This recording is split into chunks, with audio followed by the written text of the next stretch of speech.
Welcome, everyone. Welcome to Love Story. I am your host, Yandea, and joining me, like always, is my beautiful sisters, Janie and Kesley. So today, if you've been with us for the last 3 Sundays, we have been doing our series called Love Before the Fall. And we are now on episode 4.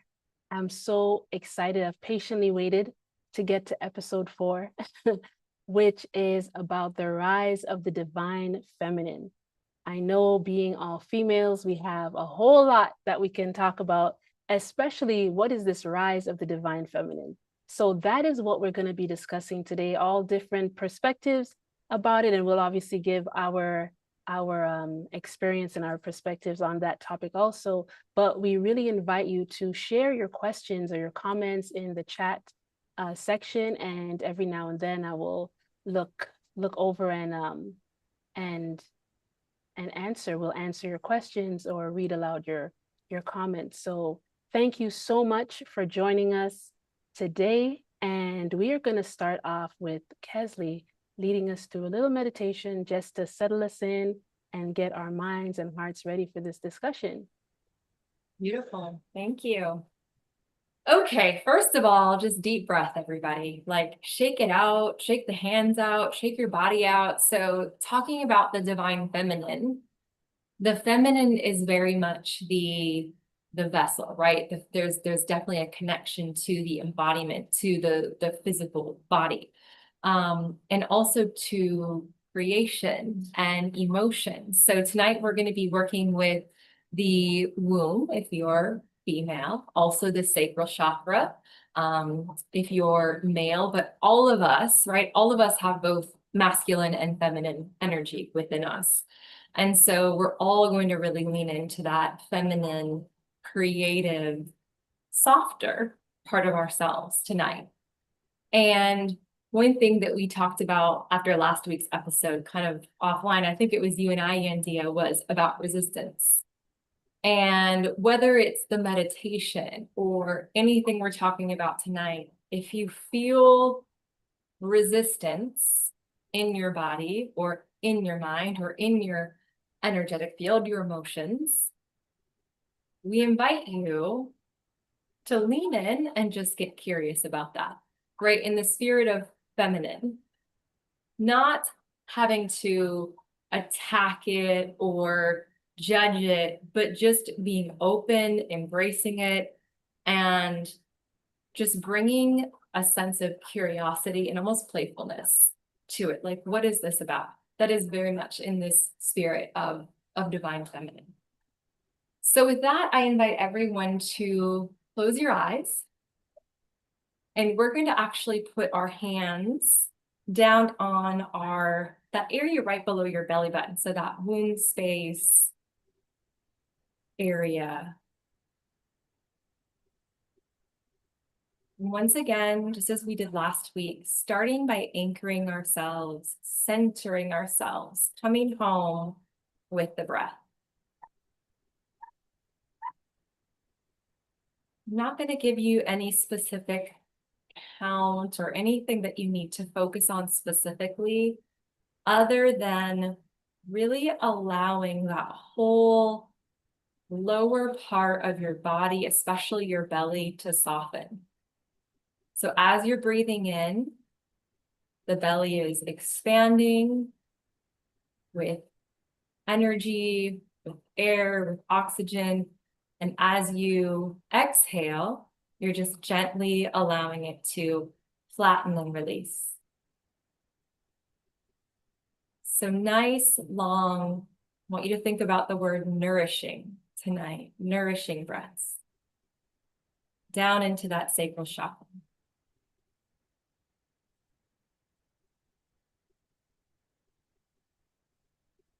And if you notice that there's a lot of tension or your breath kind of gets caught in that upper lungs area, think about elongating the breath. Thinking about bringing it lower and deeper into the body.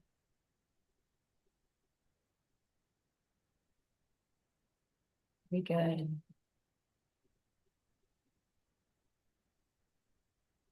Now I want you to imagine that there is a seed of light at the center of your forehead. And you can see this beautiful, glowing, vibrant seed of light. Now I want you to imagine that this seed of light is dropping down, down, down through the body, through the chakras, down into that sacral area. And this seed represents your creative ability, your creative force, that divine feminine spirit of creation, that connection to all that is. Man, woman, whether you associate with divine masculine or more divine feminine, we all have this creative ability within us. Start to feel that warmth, that strength, but also that softness, where you don't have to force anything. It just is. Let's come back to the breath once again. A couple more long, deep breaths.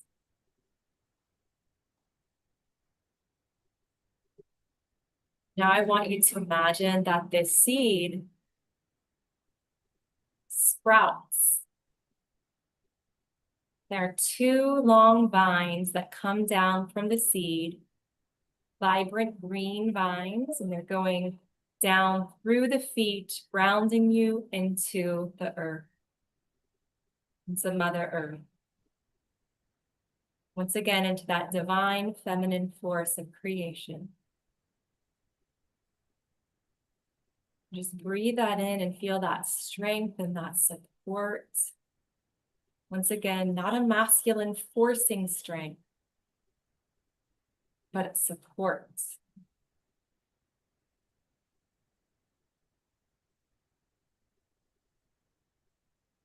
I really want you to lean in once again to that seed that we're holding in the sacral chakra, down in our womb. And envision that there is a bud first coming out of that seed that turns into a flower. Once again, it's nothing that we have to force. It's simply a natural act of creation. That power to create that you have within you.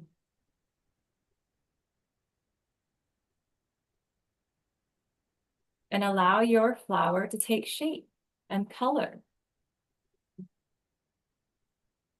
Allow it to become real. See it. And that flower, whatever it looks like,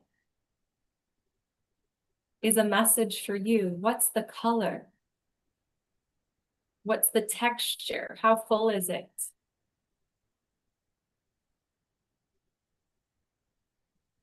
This flower has something to share with you about your connection to divine feminine, about what it is that you have the desire to manifest in your heart right now.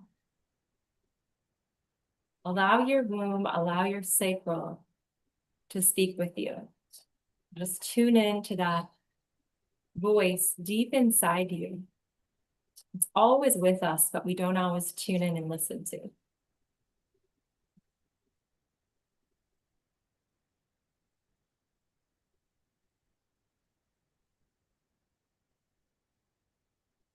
And just take a couple minutes, couple seconds to just be, and listen and tune in and breathe.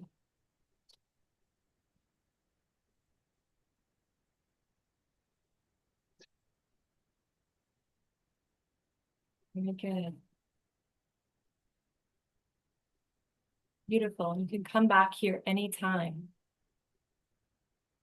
The power of our sacral chakra and our womb is so amazing. For so many of us, this is where our inner voice of truth really speaks, especially as women.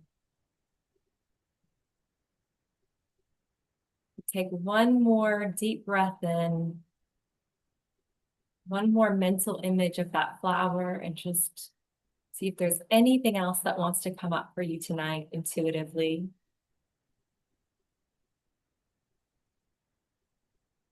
And when you're ready, I want you to roll your shoulders back, drop them down, roll them out a little bit, stretch out that neck a little bit. Take one last deep breath, and then start to wiggle your fingers and your toes, and you can open your eyes whenever you are ready. Thank you, everyone. Thanks so much, sis. I always enjoy the meditations and you do it so well. You do such a good job. If you enjoy Kesley's breathing exercises and visualizations, please let her know. Make a comment below and let her know. It's always good to encourage each other, you know, when we are blessed by anything we share. Right? Janie, did you enjoy that? Oh, absolutely. Yeah, it's icing on the cake. Icing on Yeah, yes, that's right.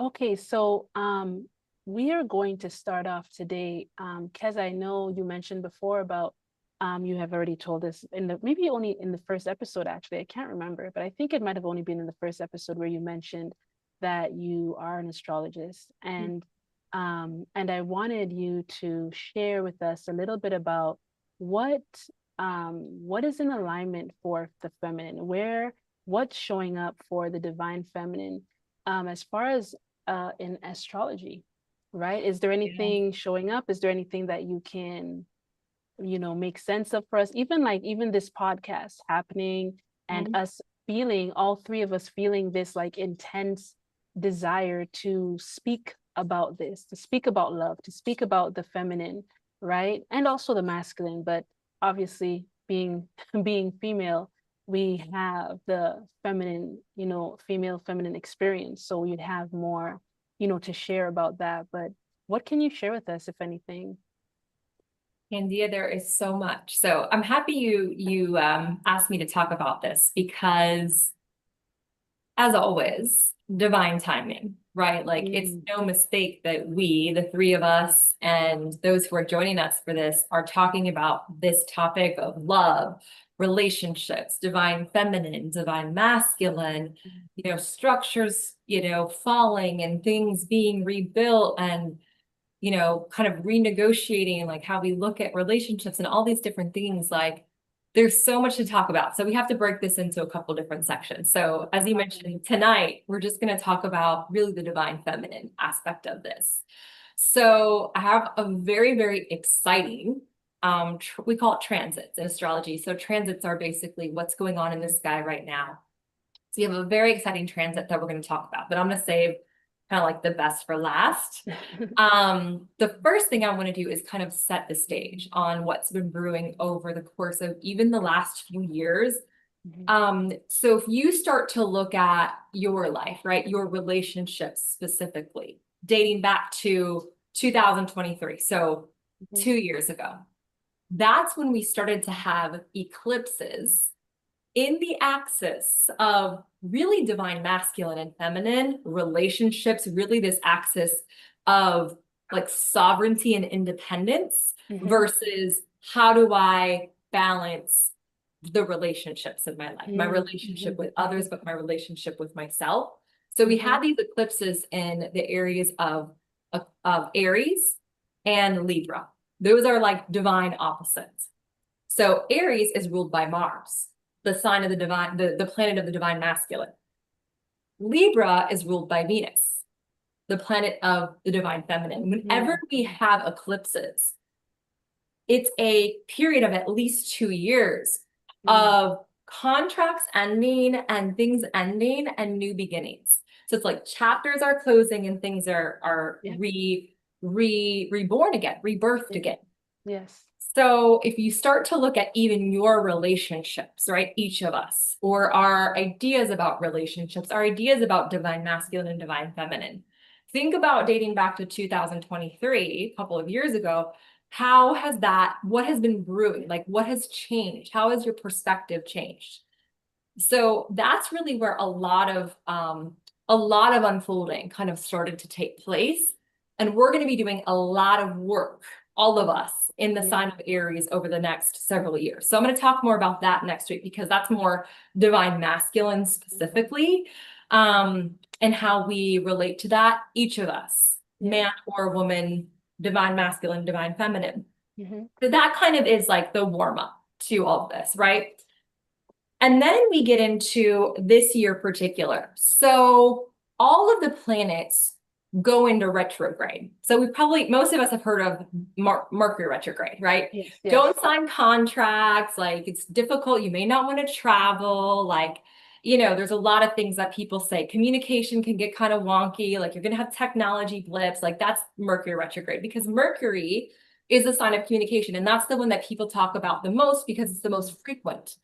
But when you have planets like Venus and Mars, which are personal planets, which means they affect each of us individually on a very personal level, those happen less frequently. Those only happen about once every 2 years.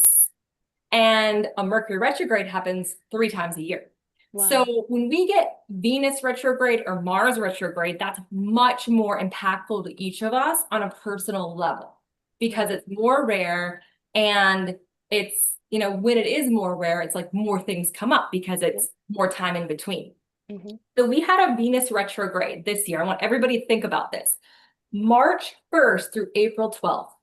What was coming up for you during this time as it relates to divine feminine, as it relates to relationships, as it relates to even things like your value?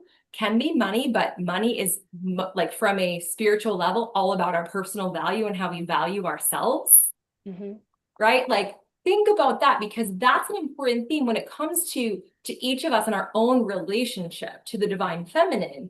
Retrogrades bring up the things that we need to rework, that we need to rethink, that we need to revisit in our minds. So retrograde is all about the energy of So when we look at that time period in our minds, it can tell us a lot about our own personal journey with divine feminine. And our own personal journey with divine feminine and masculine becomes our journey with relationships. So it's personal, but it also starts to really show up in our relationships, because relationships are mirrors, obviously, as we've been talking about. So I think that, again, is like another, we're going to kind of stack these things. So this is where it gets really interesting. So I thought it was very great timing, once again, when Yandea asked me to talk about astrology, and we were planning to talk about it last week, and we had so much to talk about, it ended up being today. And the great thing about this, and this being the divine feminine episode, is that tomorrow we have a huge transit coming in. We have Jupiter moving into the sign of Cancer. Okay, I'm going to tell you what that means. Tomorrow, for a whole year, Jupiter stays in the sign for a whole year, right? So we've been working on themes for a whole year in Gemini, which are more about the mind and communication, and it's much more heady. Whereas now we're moving into Cancer. Cancer energy is the sign of the Divine Mother. It is the sign of nurturing. It is the sign of intuition, right? It's the sign of that creative energy that we were kind of working with when we were in the womb and the sacral chakra. That is Cancer, right? So you can't get any more divine feminine than that. And Jupiter going in, Jupiter is the sign of blessings. It's the sign of spiritual expansion. Anywhere that Jupiter goes, that topic is amplified. That topic becomes something that people are talking about, thinking about. Our spirituality, kind of like our spiritual journeys, kind of start to shift in that direction. So it's no mistake that we're now sitting here talking one day before we have a whole year of working with this Cancer energy of motherhood and family and home and creation and intuition and our emotions. It's very much about healing our emotions and allowing our emotions to, because sometimes Cancer energy can want to keep the emotions like down. They don't want them to be on the surface, but we have to work with them. We have to transmute them and transform them.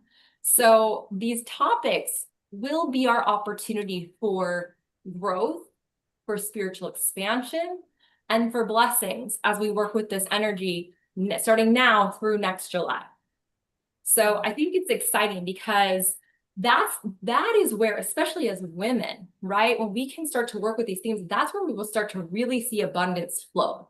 When we can really tap into that relationship with it can even be like healing with your mother or your mother's lineage, like that, that ancestral line. Like there's, I've even seen that coming up already just in the last couple of days of like preparing for this. Yeah. Right. Yeah. So it's perfect timing. And, if anyone out there is interested in astrology, I would encourage you, look at where you have Cancer energy in your own personal chart. If you have your sun sign, your rising sign, your moon sign in Cancer, expect it to be a very transformative year, but it shows up in a different part of life for all of us. So like for me, for example, it's in my 10th house, my house of career. So I'm looking at, okay, how does this energy of nurturing and intuition and emotions and like leading from that feminine, like how does that show up in that particular area for me? And it's going to be like that for all of us. We're going to have this particular area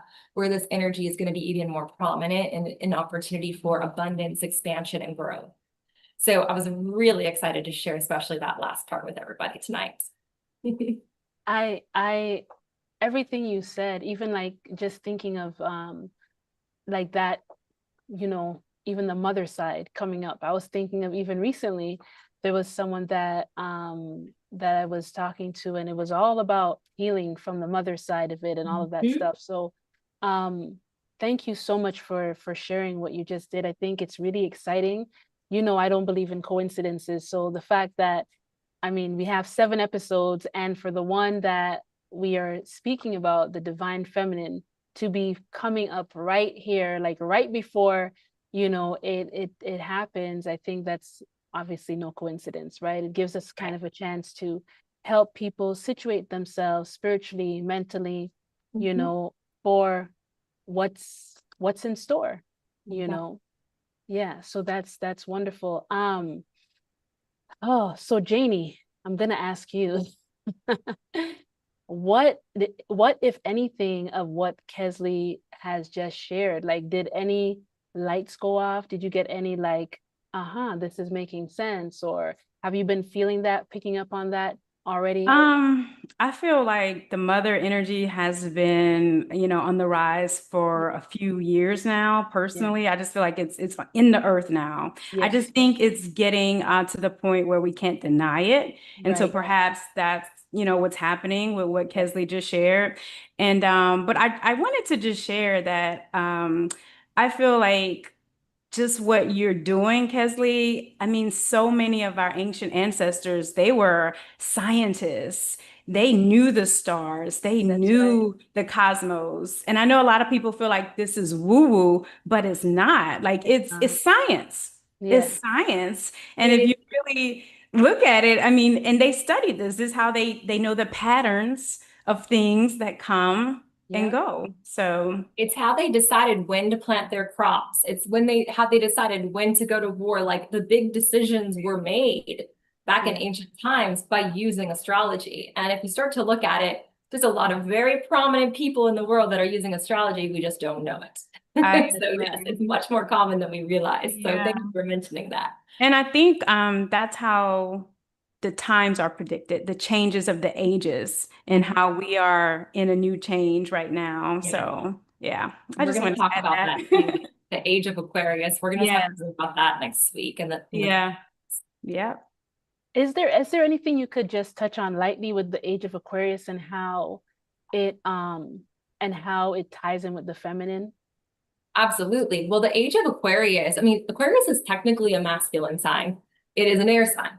But what it is the breakdown of systems, and it's creating new systems. So it's taking down the establishment, and this is the way we've done things for decades. And Pisces, the age of Pisces, which preceded the age of Aquarius, was much more about really kind of, it's when organized religion became big, right? It's about the masses kind of coming together and following what was believed to be the right thing at the time, right? But now it's like we're rewriting that. It's becoming much more, Aquarian energy is much more about everyone understanding who they are, their individuality, and how that fits into the bigger picture of life. It's like everybody doing their own part, everybody stepping into their gifts and bringing that together to create a better world. Aquarian energy, you know, age of Aquarius is all about let's change the world, peace and love and good vibes and all those things, right? Like that started back in the 60s, which is kind of started to first see this turn into the age of Aquarius. But in terms of divine feminine, right? I think that's what we're seeing is the old systems, the old structures that are no longer working. They're following, and now we're starting to see the rebuilding. So that's really what the age of Aquarius is. And you know, it's relationships, it's both divine masculine and divine feminine. It's everything. It's politics, it's religion. It's like everything is being restructured. That is the age of Aquarius in a nutshell, from my perspective. Like from belief to knowing. Like I think the Piscean age was you could follow blindly in that belief. But we're no longer just in belief, we have to know. Like we have to know. And I think the illusions are being broken down. So yes, for sure. Well, so well said. You mentioned that exactly, Janie, the illusion, because that's what, when I think of that age of Aquarius, is that like thinning of the veil. You know what I mean? It's kind of like where, okay, like you said, we're moving from belief to knowing, because things that were hidden are no longer hidden, right? Things that are hidden are coming, you know, to the forefront. They're being uncovered, they're being rediscovered, they're being remembered. And I feel like that is what we're experiencing.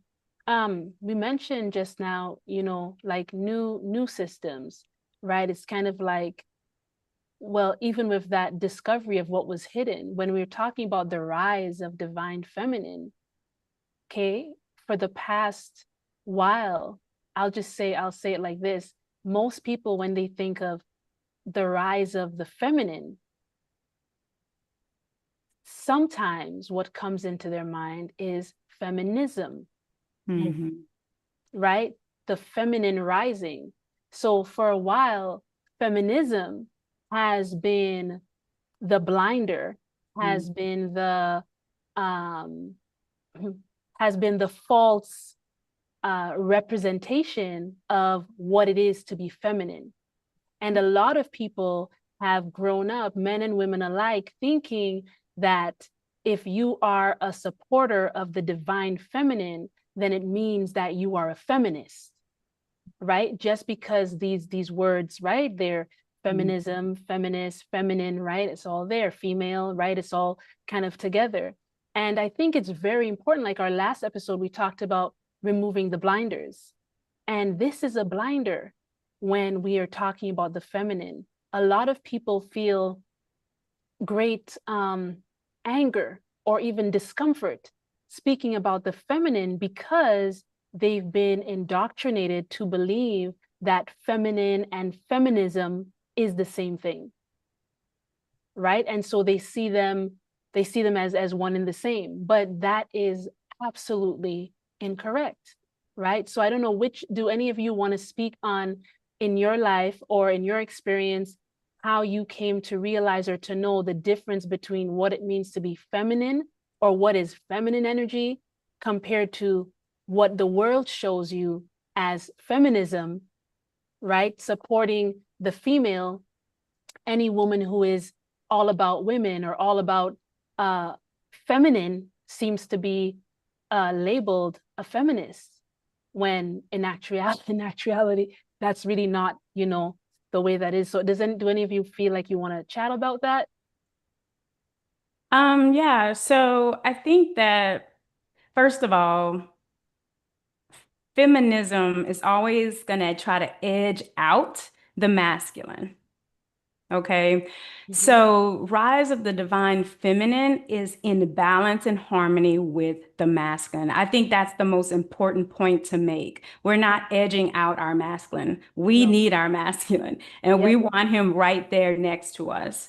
So when you're out there and you're trying to discern and you're getting information from different people, you know, look at the fruit in these people's lives. You know, is there a divine masculine in that person's life? If it's a woman, you know, if she's speaking up on different things, because when feminine energy rise, if it's not healed, it will express in different ways, and it can rise chaotic. And we have to save room for that, because even chaotic feminine energy still deserves to be healed, still deserves to, you know, we still have to hold that container. But at the end of the day, you have to know what divine feminine energy is, what unhealed feminine energy is, what toxic feminine energy is. Okay. And when you can make that distinction, then you'll understand the difference. Yeah. Very, very well said. Very well said. I always share, like every chance I get, I always share that the divine feminine loves the masculine. Yes. Absolutely loves the masculine. You will know when you are talking to a woman who has the divine feminine risen within her, that is not broken, that is healed, when you can literally feel the love that she has, not just for the feminine, but for the masculine also. Yeah. Because like Kesley mentioned, and also Janie too, it is the feeling, the energy of the divine mother. That is the breath of it. That is the womb, right? So when this divine mother, the nurturer, the womb of all, the breath, when she is rising within us, all of us, there is a love, an equal love for her children, the masculine and the feminine. And she has a special love for the masculine because of the interaction, because of the how do you say, the complementary rightness of the energy of the relationship, right? And so there's an appreciation for the difference, right? There's not a, you know, well, you're different from me, you can't be in my club. You know what I mean? It's like, you're different. I know you're different. I appreciate your difference. I love your difference, because your difference helps me to do exceedingly and abundantly.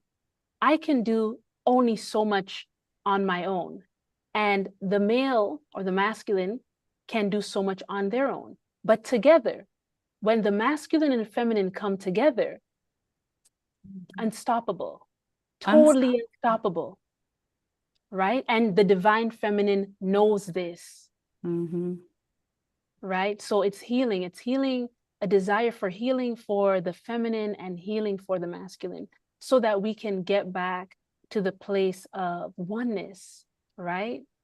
I think not only any mother or father would love to see unity between their children, you know, and understanding, right? So often when I hear people who are feminists, some of them who were feminists in the beginning, there's actually many women who were feminists in the beginning actually really led the charge. And now they've all turned around and said, oh my gosh, I didn't realize what I was doing. If I could go back, or like they're trying now to bring forth a message to help save other women from going down that road that they went down, right? And usually for a lot of women, like you talked about it, sis, like when that energy is rising, right? And I understand why women, we do live in a world where there's so much oppression, suppression, all over in different ways. And it's all been strategic, right? It's all been it's not even something that's new. It's been a very old thing, very strategic. And I understand when a woman is finding herself, when her energy is rising, that feminine energy is rising, if there is pain and if it's not healed, like you said, sis, chaotic, very chaotic. And we do need to have like understanding for what's going on, but it's important for women to realize that you do need to be conscious of that. You need to be conscious of your own wounds. You need to be conscious of your trauma. You need to actually take responsibility for the things that have happened to you and take responsibility for the healing that you now have to do to move yourself out of that. So it's not just, you know, oh, divine feminine energy is rising and all this stuff has happened to me, you know, hear my roar and just destroy everything and everybody because you're now, you know what I mean, energy has risen. That's actually not at all, you know, the way to go. Go ahead, sis. I was just gonna say, when that energy rises, healing is a part of it.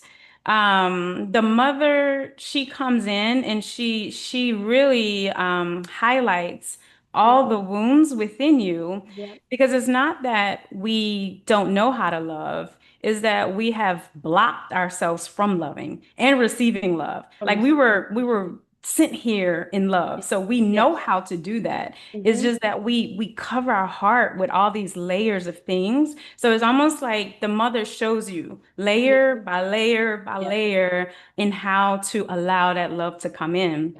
Because the thing about walls is that, yeah, it'll protect you from getting hurt, but it'll also prevent you from letting love in. Yes. Those walls work both ways. So the healing, the compassion, the empathy, the container, and most of all, it's for yourself. It's for yourself. And the same in men, because the rise of the divine feminine is also rising in our men. And so men have to allow that. They have to heal. They have to heal those emotions, those suppressed emotions of what society says they can't do, they can't feel, they can't emote. But you have to allow that. And I think when they could do that in a safe space, they'll do it. And then that's the whole thing is, you know, she remembers, he returns, and he resurrects. Right? He resurrects, he becomes stronger again, because the world has it has really emasculated our men in so many ways. So many ways. And men aren't able to really be who they need to be in wholeness. So we have to allow, and that's a part of divine feminine energy. It is holding that container for your masculine, you know, seeing that in him and allowing that space for that to come out. And it'll come out chaotic in him too, you know? But healing is huge. It's huge. As it rises, healing is a part of it. I would agree with that. So I'll just kind of jump in with some personal experience and along the topic of feminine versus feminist. I'm not going to say I was ever a feminist per se, but there was definitely a period of time where I believed it was about being equal, being the same, like competition almost with the masculine, right? Like even going back to when I was a child, I was raised in a really small town. So boys and girls played sports together. It was basketball together. It was baseball together. And when we were young, the girls were competitive with the guys. So it kind of like fostered this mentality of like, well, I can be as good as any man, right? I can do anything a man can do. I don't need a man. And, you know, I met my ex-husband when I was 18, and, you know, I recognized that I wanted to be in a relationship, but I think still deep down, there was a little bit of that like competition of that was sort of bred in me very early. And I think even when we think back to like school, like there's a lot of the masculine traits, like the logic over the intuition, the competition over working together. So that was in me. And it kind of, you know, sort of was a seed that was fostered then after I went through a divorce. And I kind of shared this before, started working in the corporate world. And it was like, you know what? Like, no, a man broke my heart. Like, I don't need a man. I can do this on my own. Like, yeah, you know, like they're fun to hang out with, but you know, I'm independent, I'm strong. Like, I don't need a man. And it was like you said, Yandea, this idea of not like really loving and embracing the masculine for what it is, not because I need it, because I'm not strong or independent or capable or any of those things on my own, but for the different strengths that each of us can bring, right? And now being married and being a parent, it's like in parenting, it's so clear the strengths of the masculine and feminine. Like my husband can, I mean, my daughter can be like having a tantrum, crying, like, you know, whatever. And all he has to do is just be present and hold her. And she's calm. For me, it's more about come here, let me hug you, let's talk about it. Like, what do you feel? Where does it hurt? Right? It's a much more like softer, nurturing, like I feel like it's more of this warm embrace versus this steady, strong, stable, active energy that the masculine brings. And so it was back again now to Janie's point, like it took a lot of healing. It took me looking back at, okay, where did these ideas of the masculine being better than the feminine, like where did that start? How do I reconnect myself with my natural gift of intuition over always relying on logic and having to justify everything and think about it so hard? And for me, that was through the spiritual journey. Reiki was a big part of it, learning energy healing, astrology, like those were tools. But all it was doing was like reconnecting me with that feminine spirit. And another big component that I know we want to talk about in this podcast, I don't know if it's now, but it beyond the conditioning part of it, another, I guess you could say it was also conditioning, but an actual like physiological part of it for me was I was on hormonal birth control for a lot of my 20s and into my 30s. Wow. And it was very, I believe it's very difficult. And even if you look at it hormonally, right? And we can certainly talk about that. Like it's very difficult to be in our feminine when we're not having our natural cycles, our hormones are impacted, etc. So there were a lot of different factors, but in the end, it was healing and clearing, like clearing out my energy and coming back home to like my true natural energy. And that's whether you're, you know, more divine feminine, more divine masculine. We both, again, have both in us, but there's like a core energy. It was like coming back home so that I could sit back in that core of my feminine. And it was more than just the emotional healing. It was also a physical purge that I had to go through as well of some of the toxins and things that I was putting into my body and my food and pills and different things. So yeah, it's a journey. It's our journey as women, especially when we come to the divine feminine, but for masculine as well. But really, if you're in a feminine body, a female body, the divine feminine is a big part of your journey, I believe. You know, you touched on something there, Kesley, and thank you so much for just openly sharing that, because so often,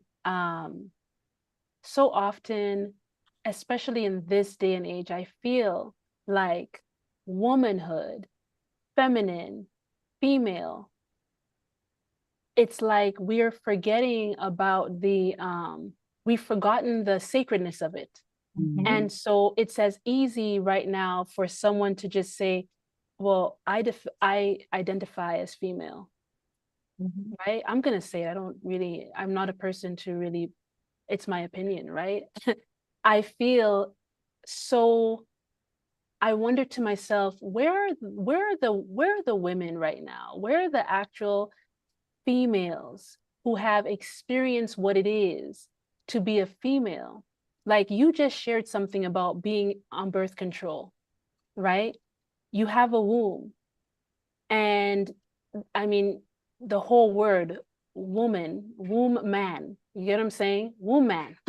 So you have a womb, and what you go through as a female with a womb, experiencing puberty, right? All of these different things. We could even talk on a spiritual level, like if you have spiritual gifts and you start getting your menstrual cycle, this is usually when they come online. This is when they get very intense. So it's not just about, not giving somebody a right to say, hey, I identify as a woman. It's about what exactly do you know about identifying as a female? Like let's talk about what your experience is. Not just about, well, I feel like wearing clothes or like girl clothes, or I feel like I'm attracted to boys, or I feel it's, put all that aside, because you could wear what you want to wear and make love to who you want to make love to. We're talking about the technology of the female body, right? So you have your period, a whole bunch of things start happening to you around that time that, unfortunately, because we live in this society, usually our people have forgotten, or it's been, wiped away, like most of the history.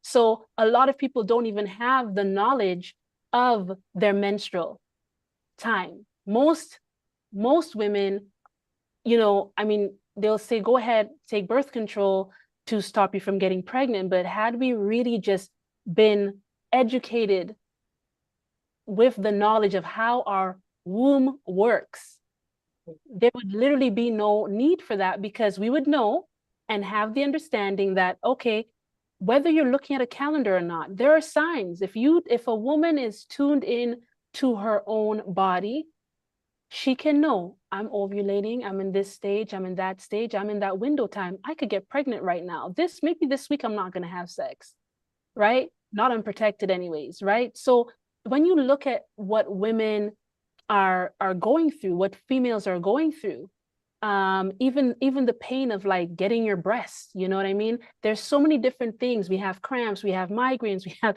PMS, we have all of these things that we start navigating around to get into that place of like, okay, now I am a woman, right? I'm no longer a little girl, I'm now a woman. What does that mean? Okay, I'm of age where I can have a child, I can carry life, I can give life, right?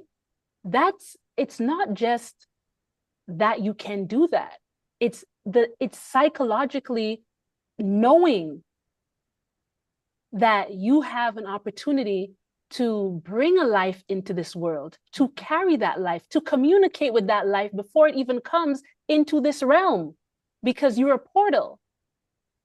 And the whole time that baby is within you, you can be communicating with that child. This is a soul that's going to live on this planet, that's going to impact the rest of humanity.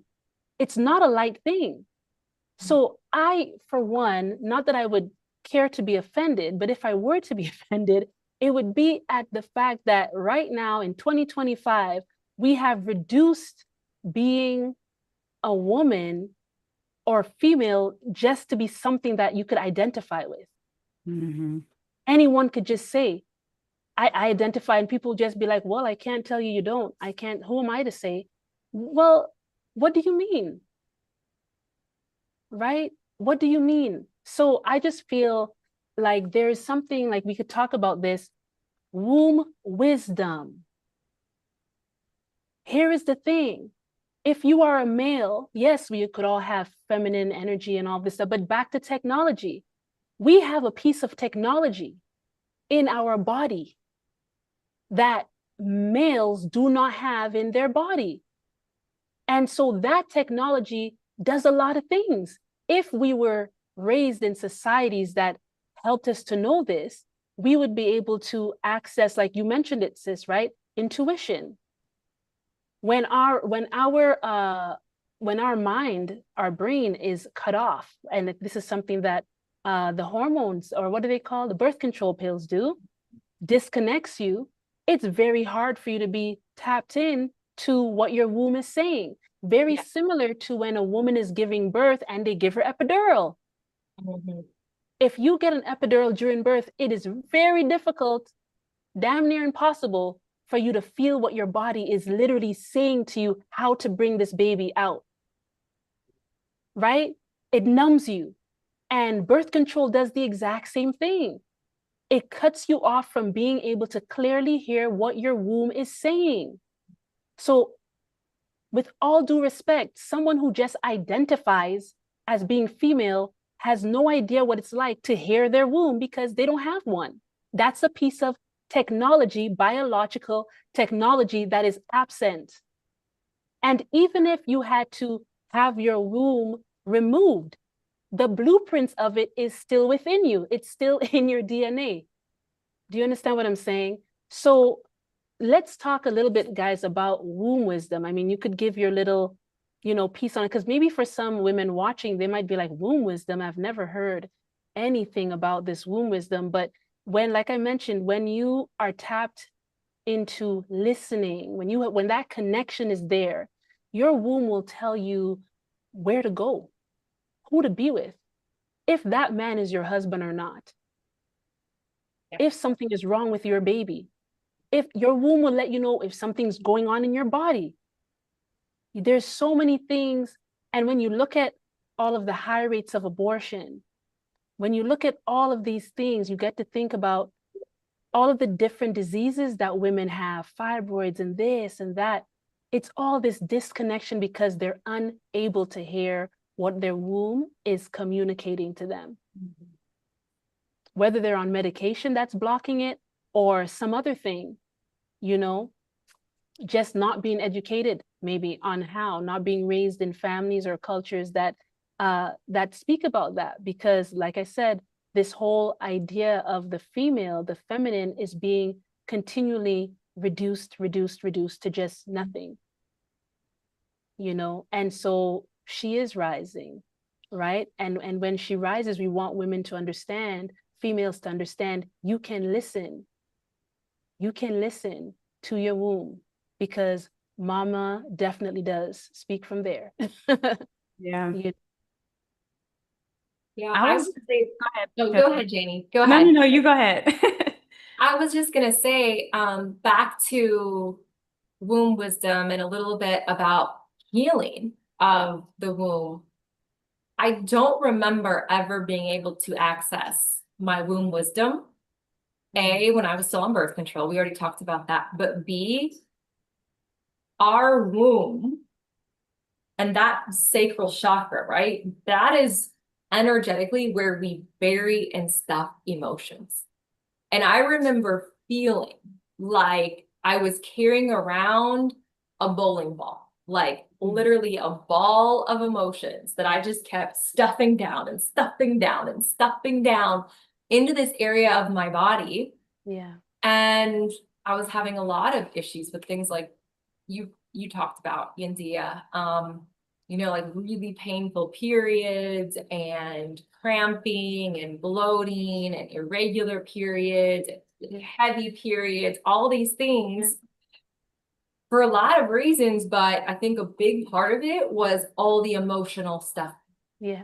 And so over time, the healing journey was unpacking and unpacking and unpacking. And then, as we said, getting off the hormonal birth control, but then also even foods, right? A lot of food that we eat, if we're not eating pure organic food or we're drinking tap water, that can even offset our hormones, right? That can even offset that connection between the ovaries and the womb and the brain.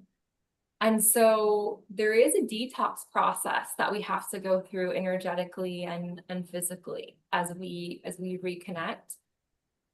And once that connection was rebuilt, it was like, I literally felt like I had a superpower, right? Like, I think as women, like, we've all felt it, that buzzing, or that even a feeling of heaviness, if you know that something's not right for you, or it might be a word or a symbol, like it speaks to us so differently for so many of us. For me, it's very much about the physical body. Like, I'll get goosebumps if there's some sort of truth or insight that comes through, or I'll just feel this yes within me. Like, it's so powerful.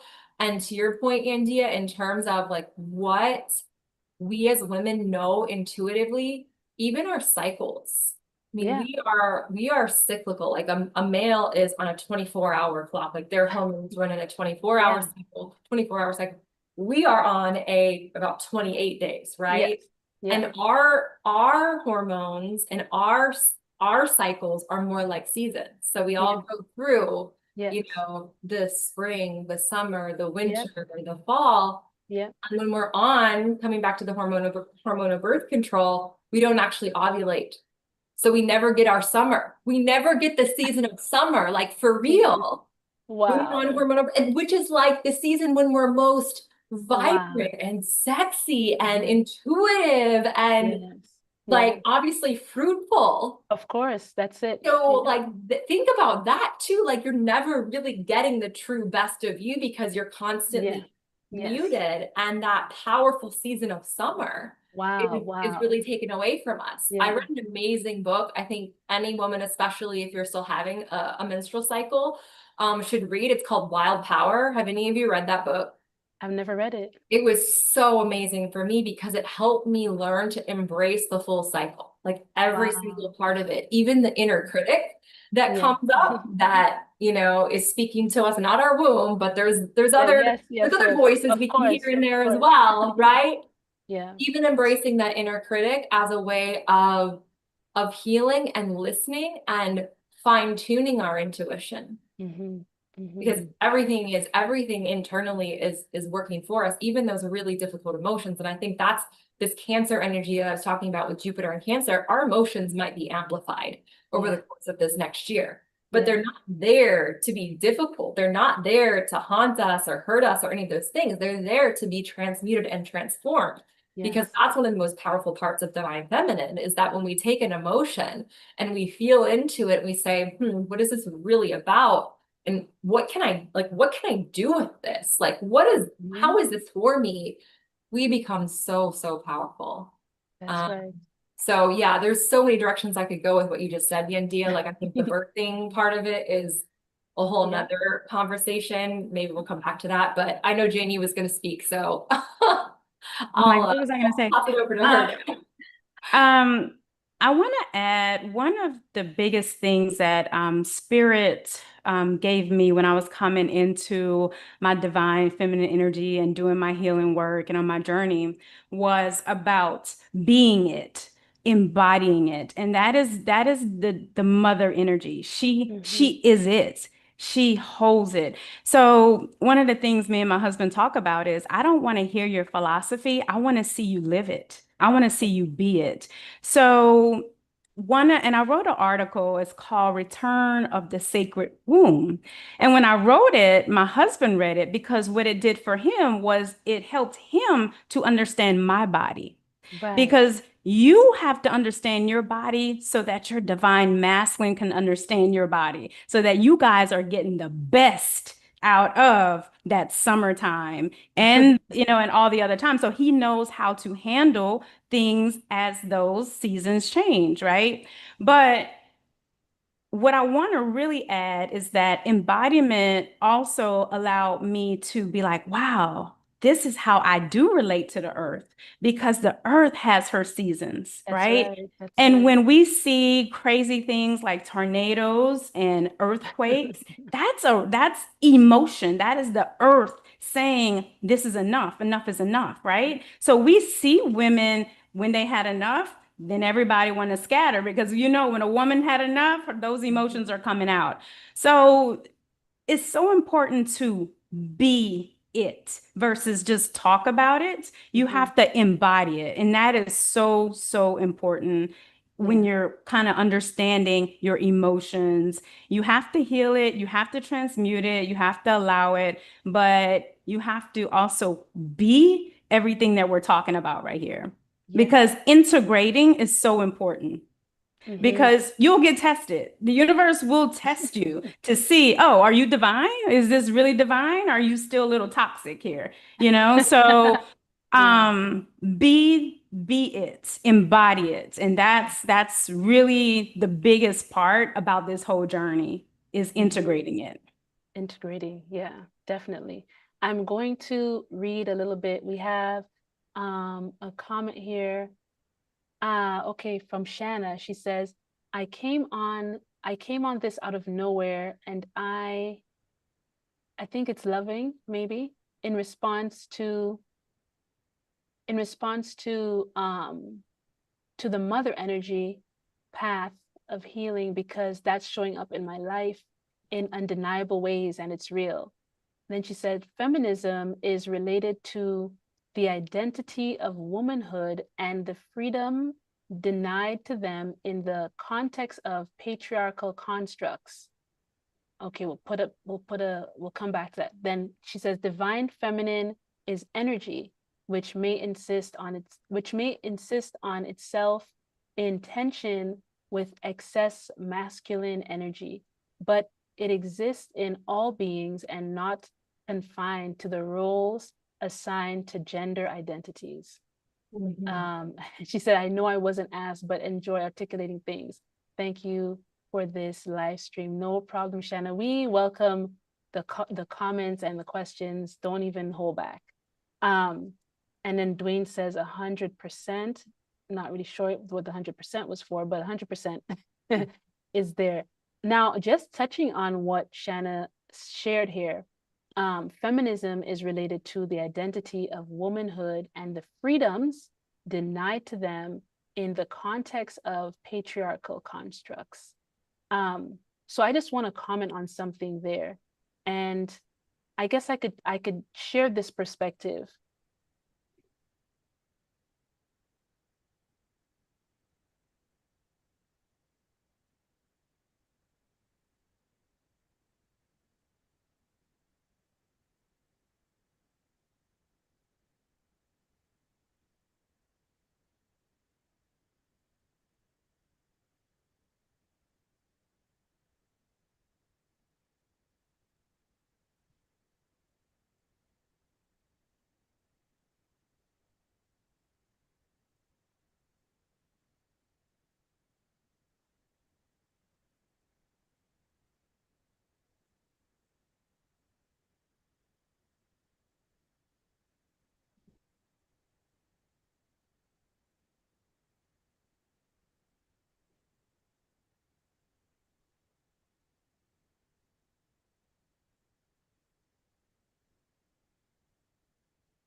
Yandea, I'm not sure if you could. I can't hear you at all. It's like your audio just went out. So I couldn't hear anything either. I don't I know. thought it was my Wi-Fi. Okay, I thought it was just me. But I just wanted to say that before you kept going.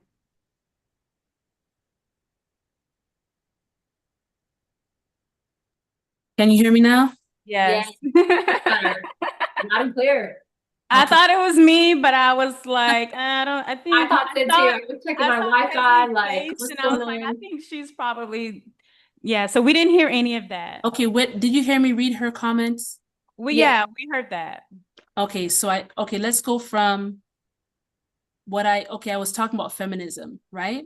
Yeah, So- you said in response to Shanna, and then that's the last I heard. Okay. So, geez, it's like I gotta say it for the ones in the back. Yeah. Okay, so what I was saying is that I know a lot of women, at least for me, when I was taught about feminism, it was like, hey, this was for women, so that women could get equal rights, to be able to go out and work, have our own jobs, and so on and so forth, right? It really, more than anything, was the rights to be able to, my body, my choice, sort of a thing. And also to be able to, the two biggest things, and you guys could correct me, but for me, the two biggest things that were always pushed as to why feminism is for women is because it gave us the right to work and to acquire income, and to kind of take us out of the house. And it gave us that, that right, like abortion and all of that was really pushed, right, with that movement. I don't know if there's anything else that I ever hear more about than those 2 points. It's always like, hey, because of this, we can now have our jobs, we can do what we want, Do you guys have any other point that's ever pushed to you more than those? I recall, I mean, just some things about the feminism had a lot to do with the welfare system as well in the US, because what it did, it took the man out the house, and so Right. the woman did have to go out and work and Right. get into the workforce. So, Right. and I think that is a part of the patriarchal system, but I just don't think that it was for everyone. I'll just say it like that. I don't think that it was for everyone. Yeah. Well, what I wanted to share about that is this perspective where, because I hear this a lot, where it's like, okay, the whole patriarchal structure, And I don't know if the whole, let's say, if the mainstream idea of that whole movement is actually how it all went down. Like you tied in something tied with the welfare. So who are the families, right, that suffered most from this? Even That's to why I said, yeah, that's why I said I don't think that was to benefit everyone. right, exactly, right. And so if you look at it, a lot of women, you know, they're always like, oh, we're fighting for this, right? This right to be able to be equal, to be able to go out. So if you have women who are fighting to be able to have this equality, but they want to do it without preparing spaces that will honor our body technology, right? So for example, you're calling women or pushing them, encouraging them to come out of the home to work 9 to 5s, 5 days a week, and there's no honor of her cycle. There is no like, hey, when you're in your summer phase, when you're in your whatever phase, you know what, stay home and rest, because you really shouldn't be exerting this sort of energy when you're bleeding or when you're whatever. So imagine the ancient people acknowledged and understood the power of women at different times in their cycles and honored that and gave her time to rest, understood what she was going through, understood this is when she's most powerful. This is when she needs to be, you know, the whole thing. Yeah. But now, like, why would a woman who is empowered by the divine feminine, just hear what I'm saying, right? Why would a woman empowered by the divine feminine ever want to place her vessel in a system that does not honor her? So I'm saying that this thing that we're calling feminism had nothing to do with the feminine, because the feminine would never want to put females in structured systems that did not honor their cycle. And in order for us to have healthy lives, we need to be in systems that honor these cycles, because they are so tied to our wellness, mental health, physical health, all of it. Like if we are not in systems that will honor that, and we have to push through, you know, when we're empty, we still need to be there. Whether we're having migraines or whatever that may be happening with us, no, we need to show up in this way. It's very different than back in the day when a woman was home. Like, for example, I'll say myself, it's not even back in the day. I work from home. I'm a homemaker also. So if I have a migraine, if I'm dealing with a period or whatever the case may be, it doesn't matter what I'm going through, I have the comfort of my home. If I need to lay down, if I need to put a heating pad behind my back, if I need to do whatever I need to do, stand in the shower for an extra half an hour, I can do that, right? You don't get to have that privilege if you are subjecting yourself to a system that could care less about what's going on in your body. So I think it is another blinder to tell women, come on into the workforce and be equal to men, when there is absolutely no way that you could be equal to a man in a workforce and be healthy, because he can go for 24 hours, 7 days a week, and nothing in his body, except for he might be tired, want to sleep, or be hungry, will ever stand in his way. We don't have that. I agree. I definitely think it was a blinder. I mean, and we see the results now. I mean, and if we have to be honest, and we see the results. We see the sickness in our women. I mentioned that last week. We see the broken families because mothers aren't home. You know, we don't have time to pay attention to the things our kids are getting into. I mean, we see it right now, and that's why it's time to change it around. Yeah. And I hear so many women, one second, because I hear so many women saying now, you know, I want to be a traditional wife.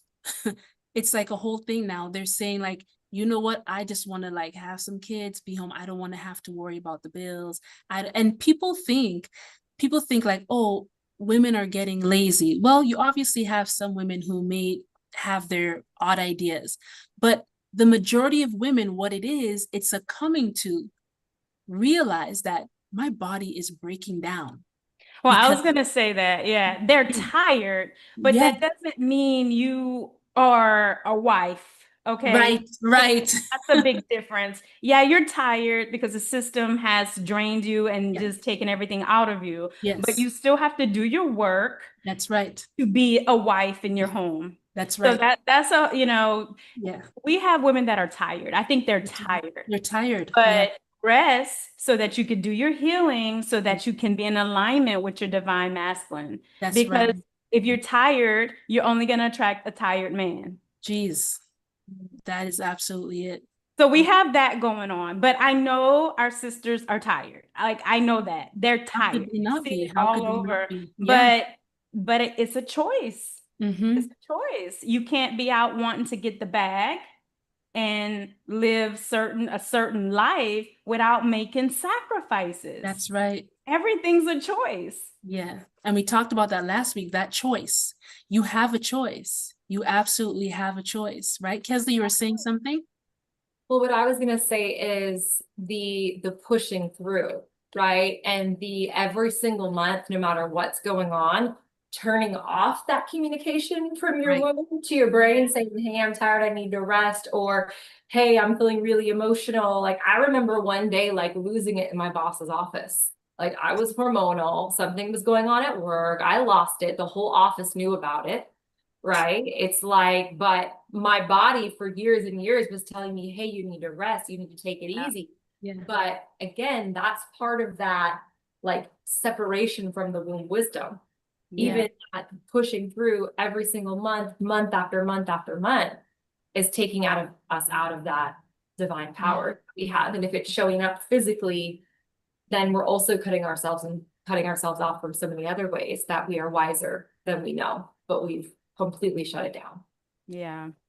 The womb is, I mean, it is your creative center. And if you pay attention, it'll be linked to your abundance and your prosperity as well, Yes. because you are creating everything from your womb. And that's why it's so important for women to be so conscious of your creations. And you're creating with your thoughts, you're creating with your words, and you're creating with your actions. So every thought you have, every word you put out, every action is creating.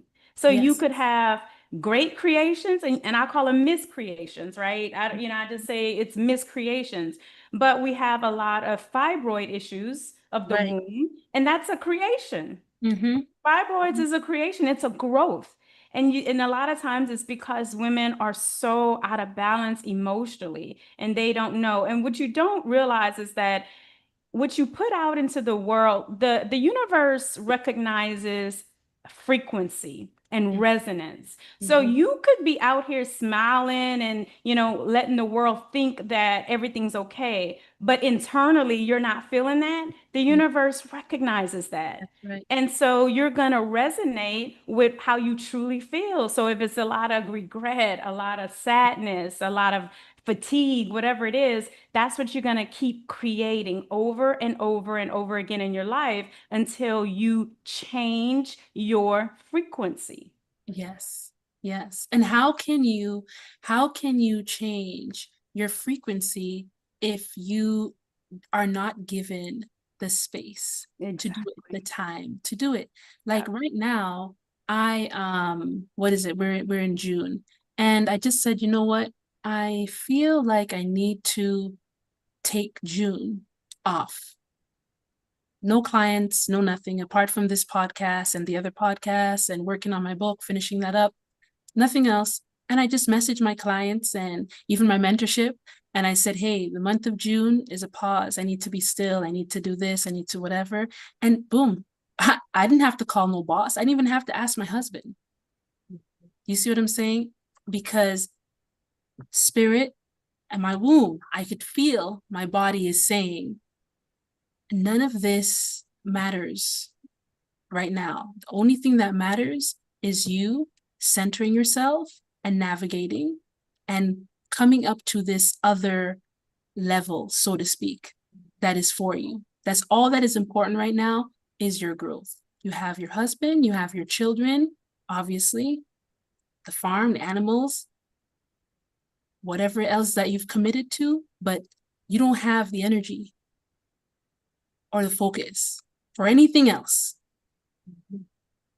So sorry if I had a boss and I had to be going out there building his empire while my body is saying, pause, time out, so that you can recalibrate and be well prepared for the next phase of your life or whatever for your family. So I understand that many women would say, well, I don't have that choice. Well, how did I get to have that choice?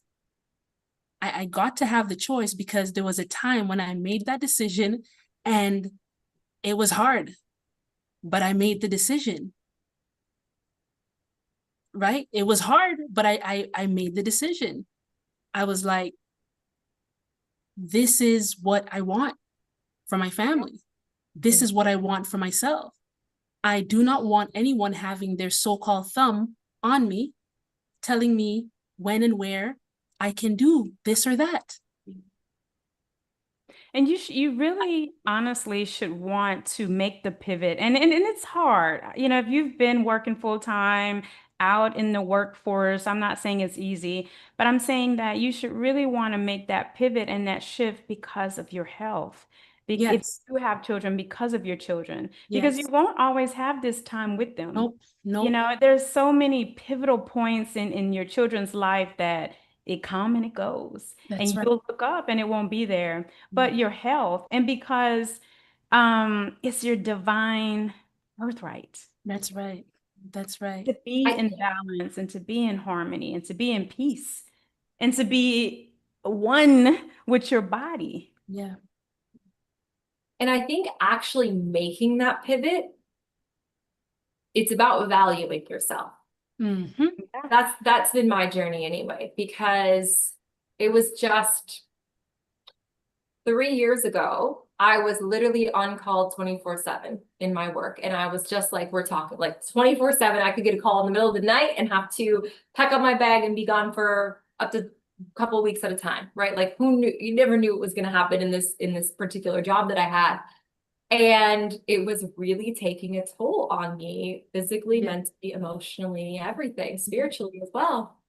And I had to come to a point where I valued myself enough that I started to set boundaries. Number one, started to say like, hey, I'm not going to do this forever. Like, and in the meantime, I'm going to have these boundaries around my time and especially my mental and emotional energy that I was giving to this particular job.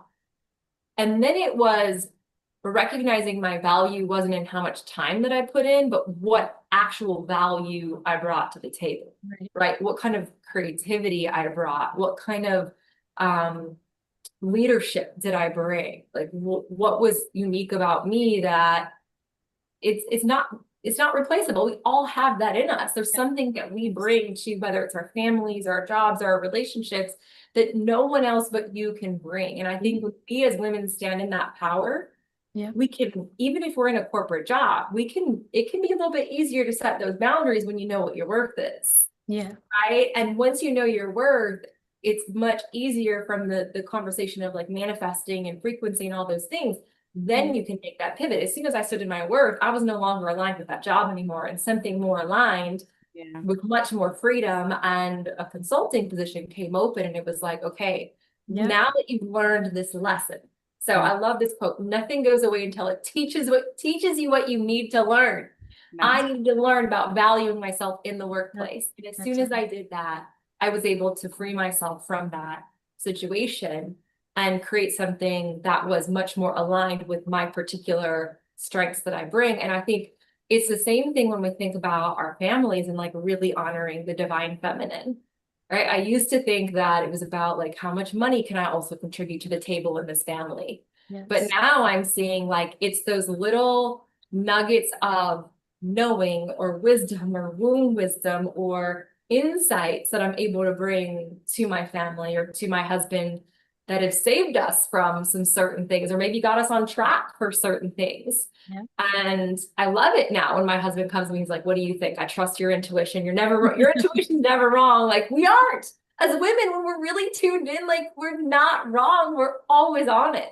And so we can start to see our value as more than what we contribute financially, and more of how can we support in other ways, that wisdom, that intuition, that creativity, that support, that teamwork, that nurturing. Wow, those are things that I really undervalued for most of my life. But now I'm seeing, I think, as part of this rise to the divine feminine, like how much value those things have in every aspect of life, beyond, even beyond family, even in the workplace. Doesn't matter where you are, those things have so much value, and we can't underestimate ourselves. Yeah. I love everything you guys shared. I was thinking of, when I made my pivot, out of the workforce, and I had my son, my oldest son, who's now 23 years old, in July. He's almost 23. And I remember, I kept myself healthy and all of that stuff. And I was getting married to my ex-husband. And I remember I said to my boss at the time, I used to do like all of her work, I was a good worker, and I kept myself healthy and did all my stuff. And I remember I had to, was getting married this Saturday. And so I was off the Friday, and then I had all these sick days that I didn't use. So I had booked off the Thursday also. And I finished all my work, everything, and I went to her. I'm like, okay, so I'll see you. She's like, oh, I'm not going to make it to your wedding. Okay, cool. Then I said, she goes, but are you coming in? Right? I said, no, remember, I have it booked off, literally pointing to her calendar behind her desk where it says there, Yandea, off, off, off. Right? And she's like, but you don't have any more days off. And I was like, yeah, but I have like all these sick days that I never used. And she was like, yeah, but you're not sick. Do you get what I'm saying? You're not sick. I get company policies, right? But that was my moment of, oh, so I'm not a human being. Oh, so this is like, somebody's getting married. She's done all her work. She has sick days. Like, I could literally lie and I'm sick. You get what I'm saying? Mm-hmm. Like, that was my moment of, I'm sure other managers would have been different or whatever the case, but that was my moment of, Yandea, is this really like what you want to do with your life? This person can't even acknowledge, like, you're getting married in a few days and you're planning this wedding. Obviously, you need to be able to go here, go there, make sure you have this and that done. Like, she knows this. And you have all of these sick days. Like, how much will it really take out of her to just let that day be one of your sick days?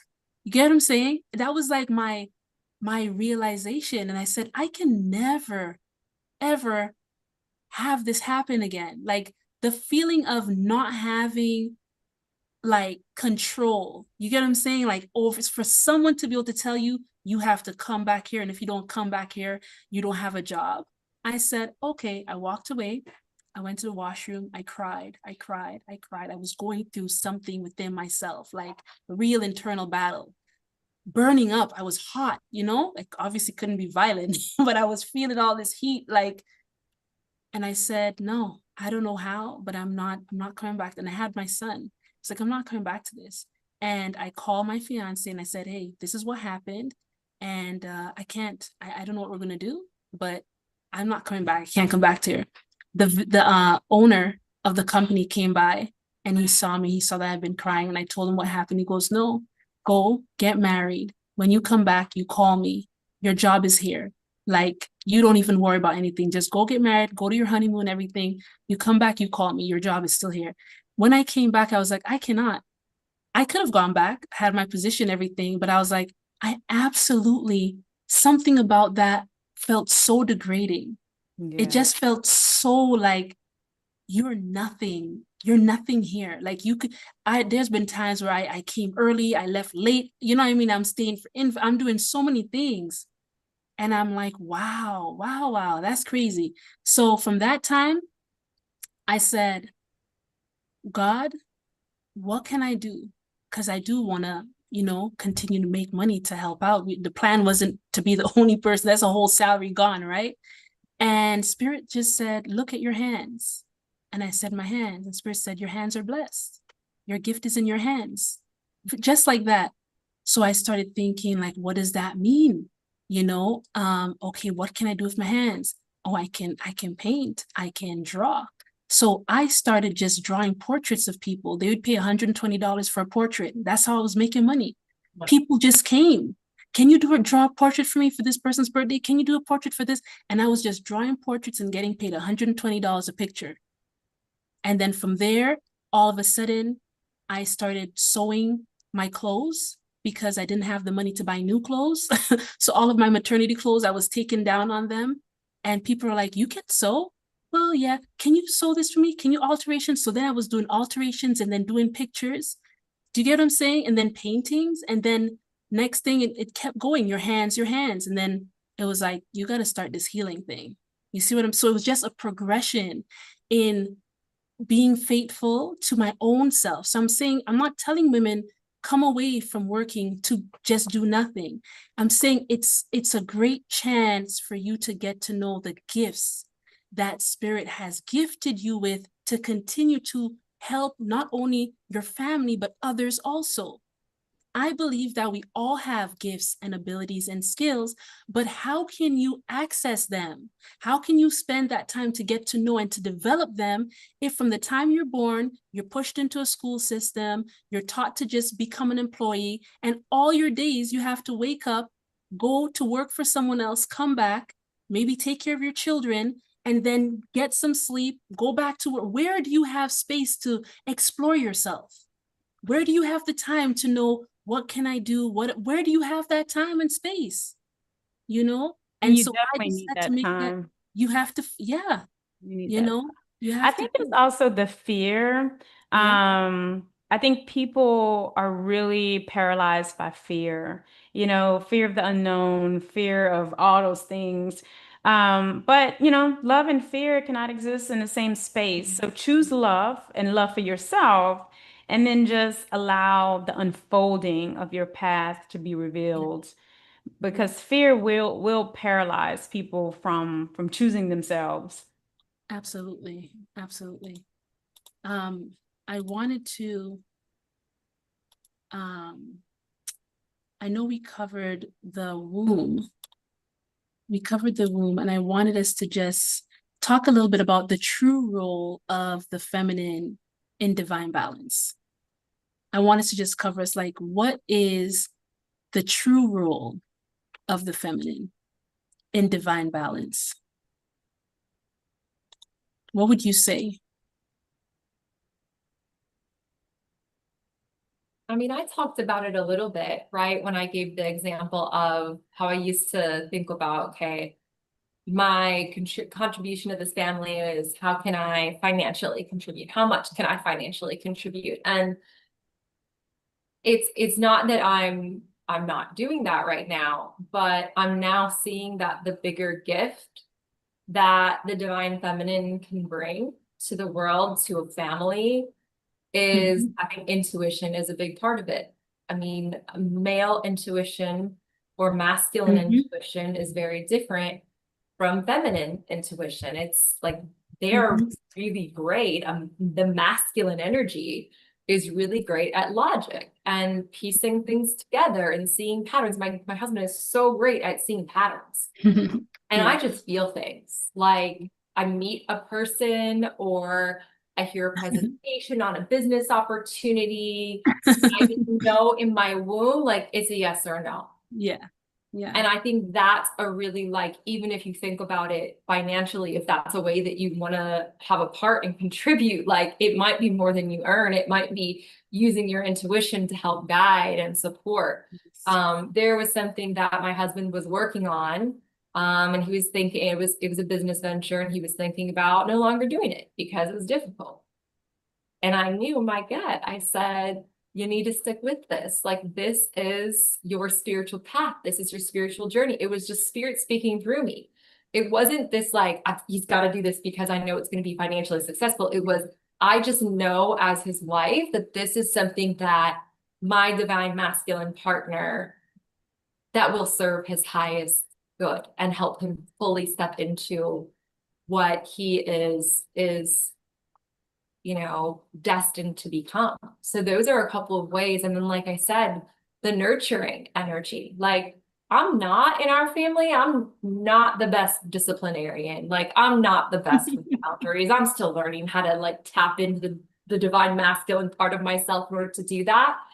But when it comes to nurturing and loving and patience and softness and empathy, like that I can do, that I can bring. Even the empathy, like in different business relationships or relationships with people in the workplace or partnerships, I think it's just easier as a woman to kind of tap into what somebody else might be thinking or feeling. So those are a few like qualities, I think, but again, we can't underestimate in the ability to bring life, to birth life into the world. Just wow, like literally bringing in new humans through our bodies, like that is absolutely amazing. And I think we also create the container, like we talk about sometimes in spirituality, the feminine being the vessel. It's like we are nurturing no matter what seeds we're planting in our relationship through our belief in a vision, through our excitement, through our faith, through our like everything, like we're nurturing those seeds. So even if it's not new life, it's other new things, it's other creation that we're bringing in through these beautiful vessels that we are as women.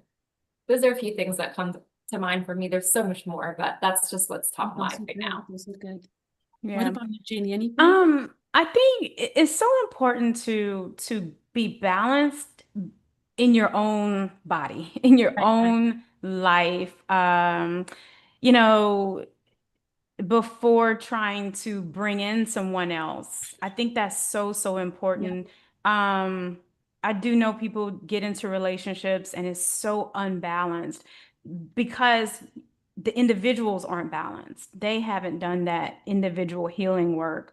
So I think that it's so important for the divine feminine energy, both men and women, to make sure that you are doing that healing work individually.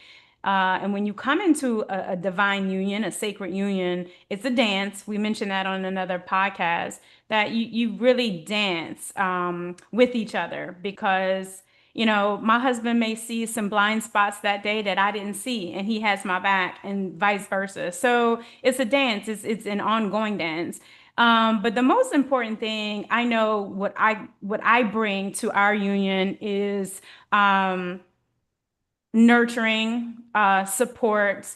I think I also can see and draw out those things in my husband that he may not have seen in himself, especially in the beginning. He had all these gifts and all these things that he could do, and I'm like, okay, well, let's figure out what you want to do and let's bring it out, right? And he works in the corporate world, but these were his spiritual gifts, things that he just naturally could do, that he could now do all of it, right? I think we have a role to play in creating peace in our home. I think we have to create that, and it starts with us. That's right. Because if I am peaceful in my body, if I am at ease, if I am in love, if I love myself, my home is going to be in peace and love. But if I am chaotic in my own energy, my home is going to be the same way. I won't be able to control my kids. I won't have I think that as feminine, we discipline, right? But I think women a lot feel like they have to raise their voice and yell versus the masculine can just, hey, stop, and the kids stop, right? But I don't get out of my feminine energy in my home. I don't. If I say it 2 or 3 times, then my husband is stepping in. That's right. I'm not getting out of my feminine energy. And when I do, it's not good. It's not good for anybody around, okay? So, and so keep Janie in her feminine energy. I think we have that role to maintain just good energy. When people walk into your home, what do they feel when they walk in? There's always an energy in the home. And I think that we have a role to play in that. And we have a role to heal, right? We should have food, spices in our home to heal our children, our husband, our family. We should know about healing as divine feminine. That's a big part of the mother energy is knowing how to heal, using energy to heal, right? Using love to heal. Because if you just allow love in, you don't have to do anything. It'll go to all those dark parts in your heart and it'll do all the work. So there's, I just think that is no price to that, right? Like I don't feel like what I'm bringing in money wise, there's no price to the value of who I am. Yeah. There is no price to that. And I've known that. And that's why I never could stay in a relationship long when I knew that masculine didn't see my value. Right. And if we don't see our value, nobody else will. Nobody else can. That's right. Yeah. And I think we've lost that. And also it's about service. Divine feminine energy is about service. It's about serving humanity. It's about not serving from an empty cup, but serving from an overflow, serving from a full cup, because you got to fill yourself and love yourself and you give from your overflow. I think that a lot of unbalanced feminine energy is give, serve, and they are just given from an empty cup because there's no boundaries there. And so you have to really is about maintaining that vibration to the utmost degree, So yeah. Yeah, I love what you said there, especially the the serve, like before I met my husband, my current husband, all I knew was just like, I really experienced, because being an entrepreneur, right? Like I left work, but I was an entrepreneur for how old is Mike? So for over 19 years, 20 years. And let me tell you, hustle, right? Hustle. And I had to learn what it meant to be an entrepreneur as a female, using feminine energy, right? What does that look like to move from using that masculine energy to do business to doing business with my feminine energy? So now, okay, I'm attracting. That's how I bring business in. I'm attracting. I sit in my feminine unapologetically. I speak from that place of knowing, and whoever is supposed to be for me comes. I don't have to beg. I don't have to try any manipulation, right? I don't have to do any of these things, which I find that when women are operating outside of themselves, they tend to utilize all of these other things to try to make it work, right? And so being able to sit in this place and to do, to offer my service to the world in this way is so much different from what I had been experiencing before. Like fear of, you still have bills to pay, you still have different things. And how can you be of service when you have fear? How can you be how could you be a quote unquote healer if in the back of your mind you have a fear of, how are my kids going to eat? How are these bills going to get paid? Do I have enough gas money to get from this appointment to that appointment? You can't have these things, right? In the back of your mind is just not good for your system. It's not good for you in any way. And so learning how to, if you don't want to be in that state, obviously what you're going to do is kick into masculine gear, right? And use another type of energy to so-called, how do they say, get the bag, right?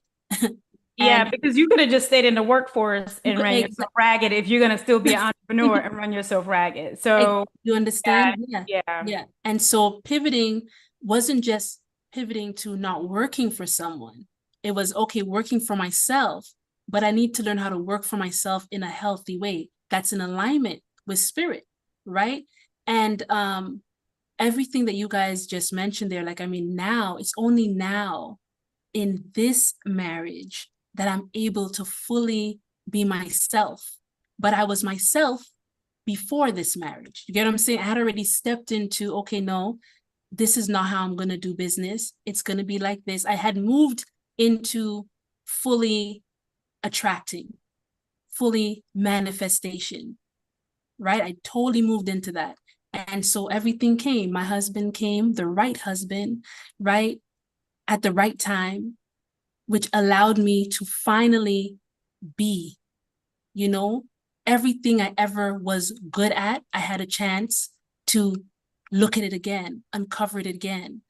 Very, very different doing business when you have a covering, when you have a protector, when you have someone who says, it's fine to do what you're doing. I'm not trying to stop you from doing what you're doing, but if you ever need to rest, if you ever want to take years off, you don't have to worry about anything.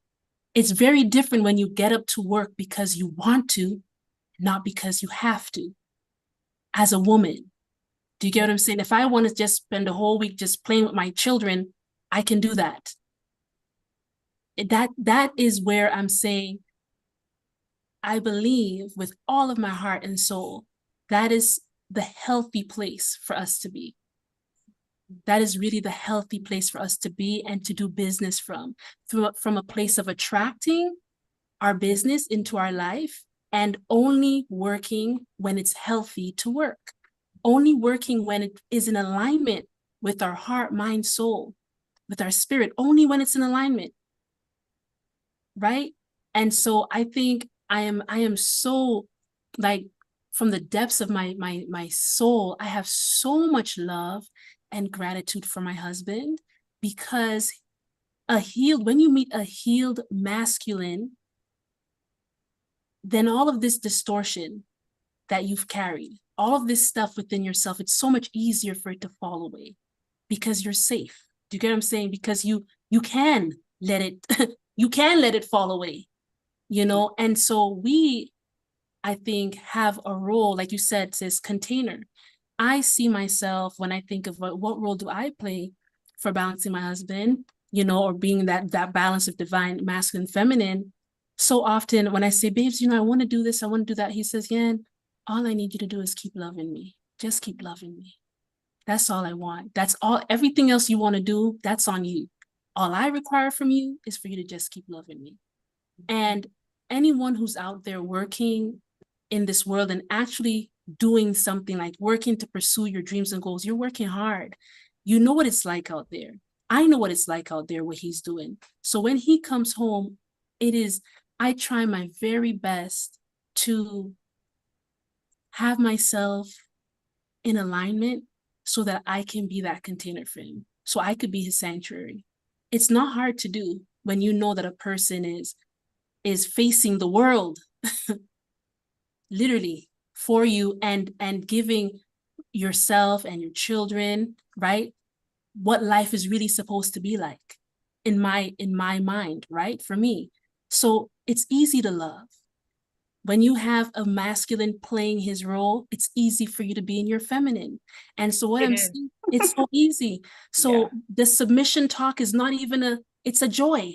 We submit to each other. There's everything that was a problem before all of a sudden is no longer a problem, because it's easy, like I said, to be in your feminine fully when you have someone operating fully in their masculine.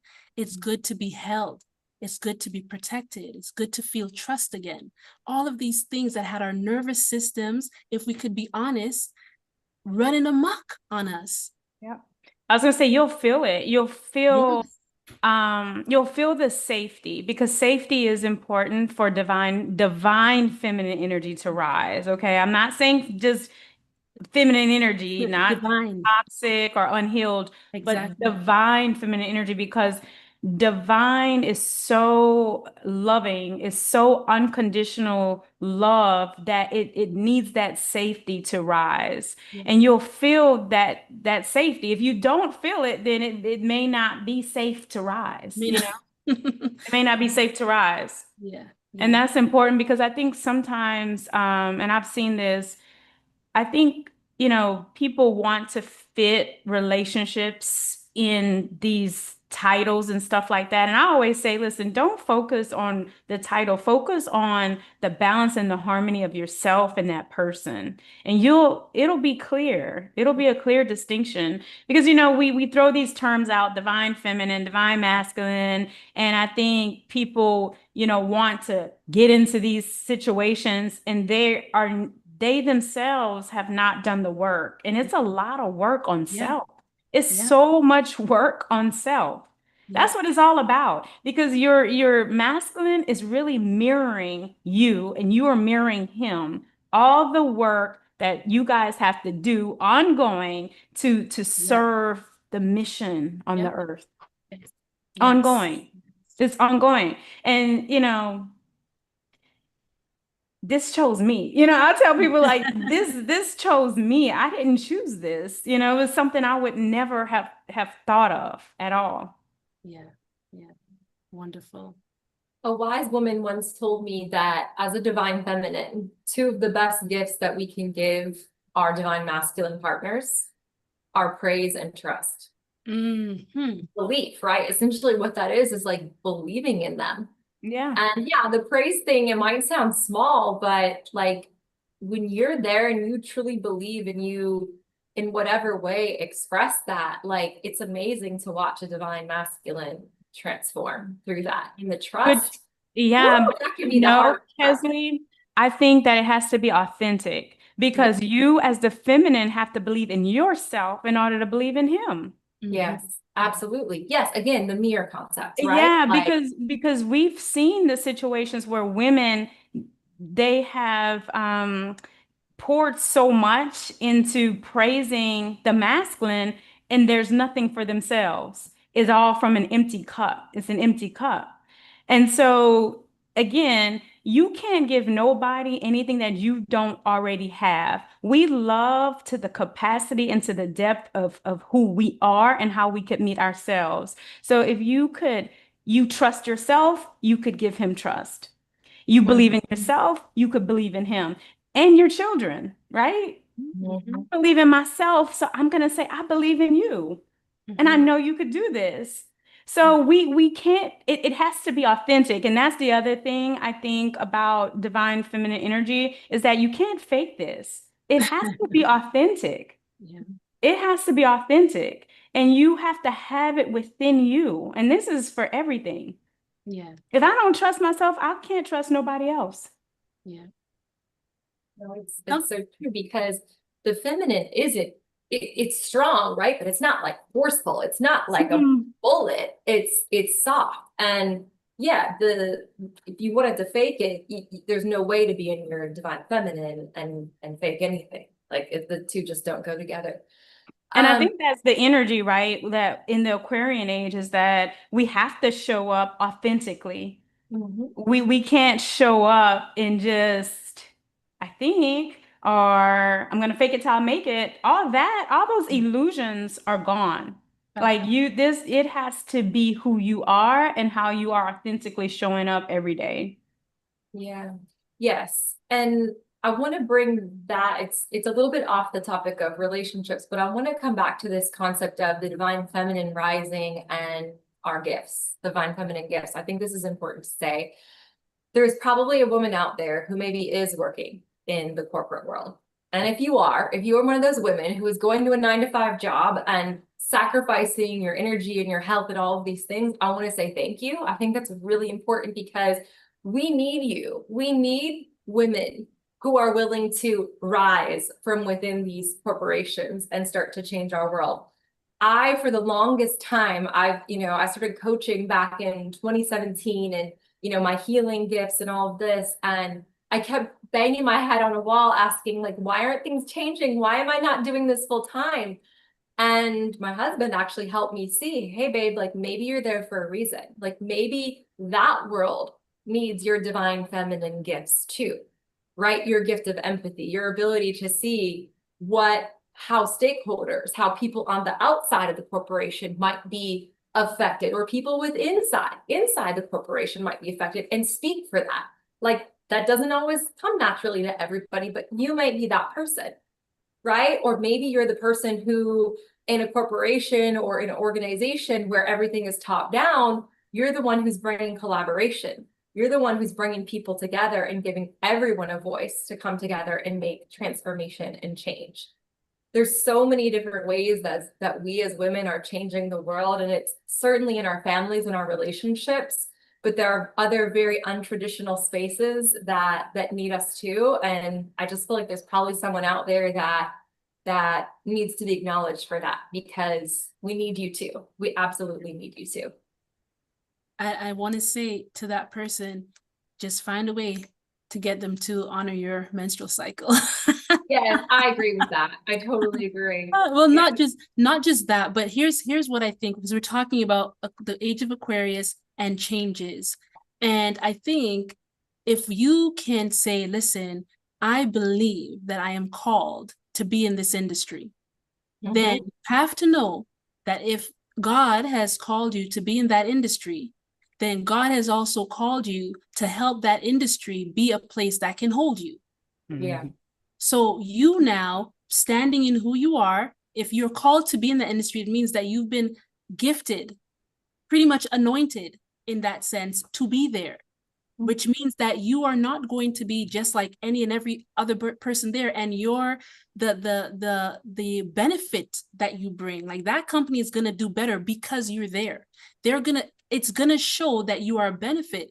And when you know who you are and when you know what you bring to the table, this is when you say, okay, I will do this and do that and perform like this. You could count on me for that.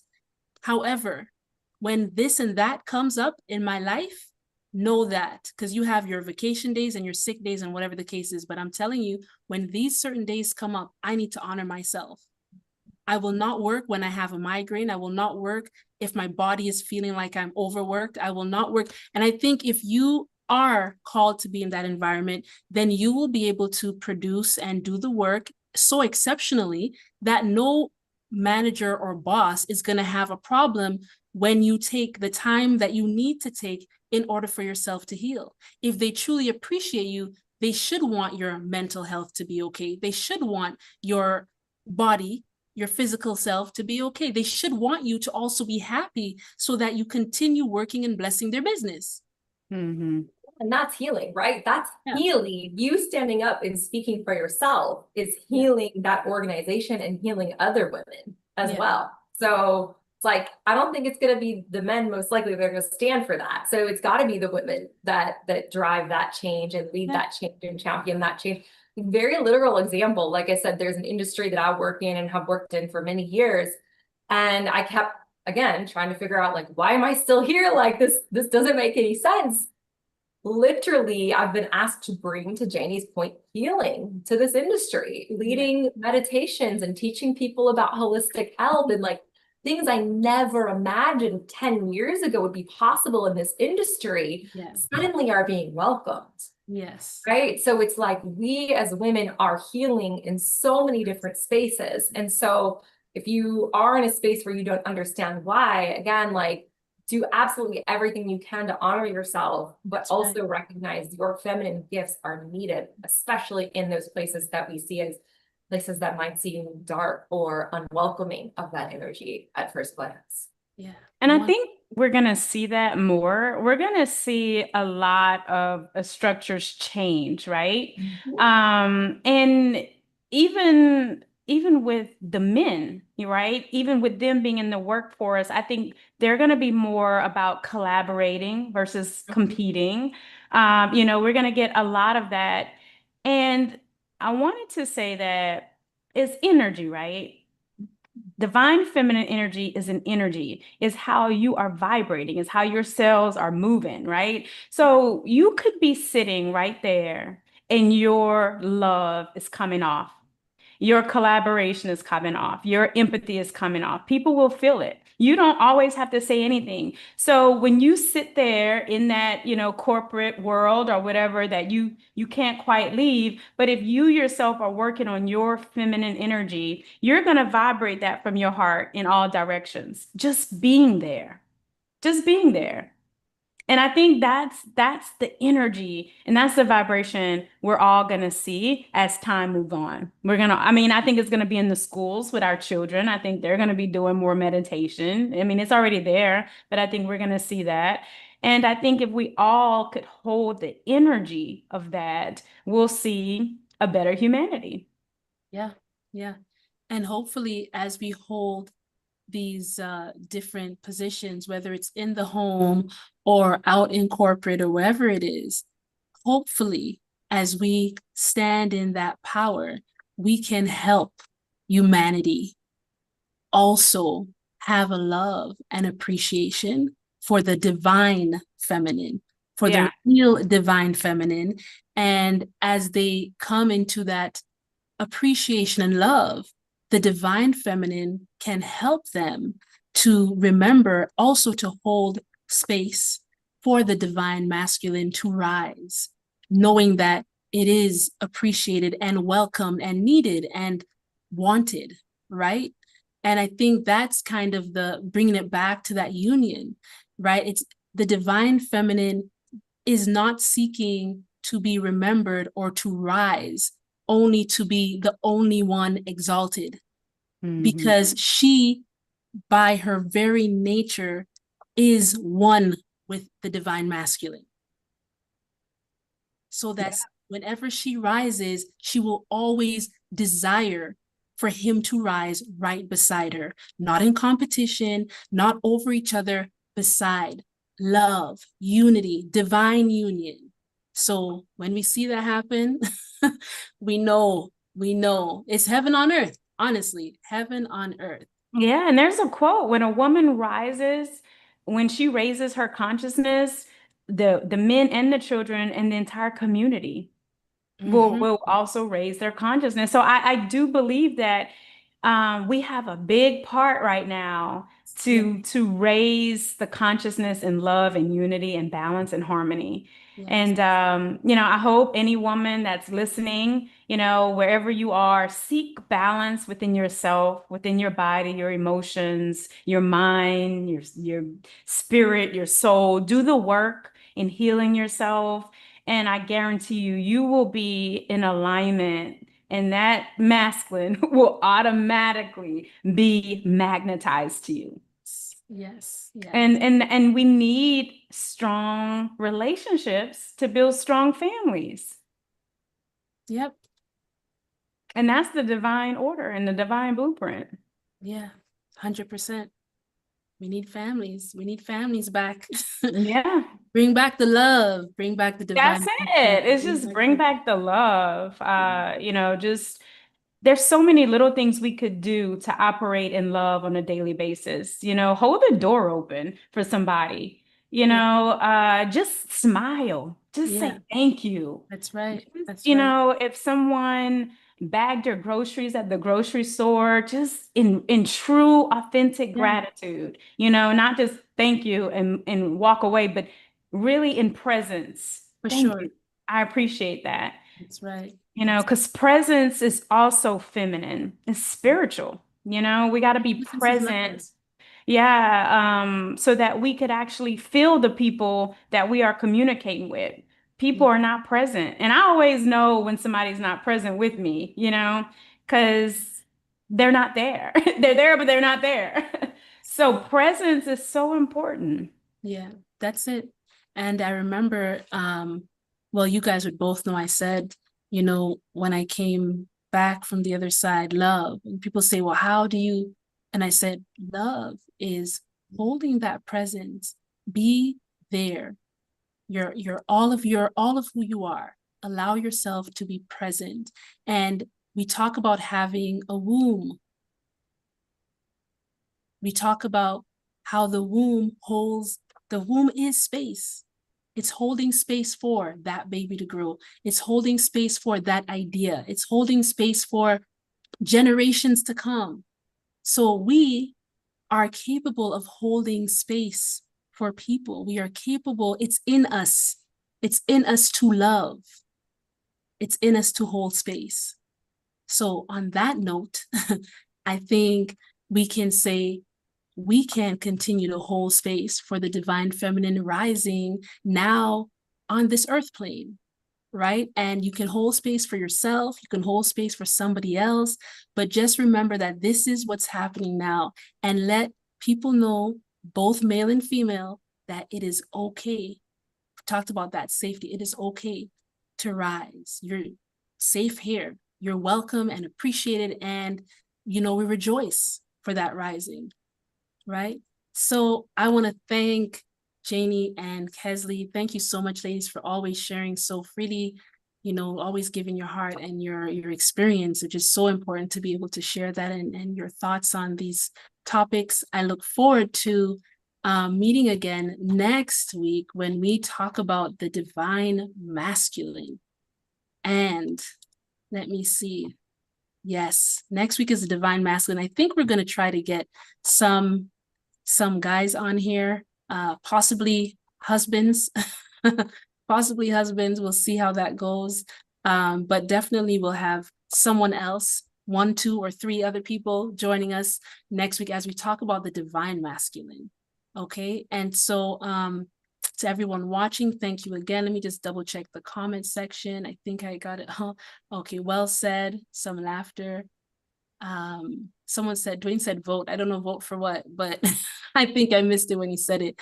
But guys, definitely thanks again for watching. Thanks for being with us. And we'll see you next Sunday for episode 5 about the divine masculine. If you would like to join us for that episode or any other ones, please send me an email at lovestoryforyandia@gmail.com. I'll put that information below, and also how to contact Kesley and Janie will also be below. Love you guys. Thanks again. See you next week.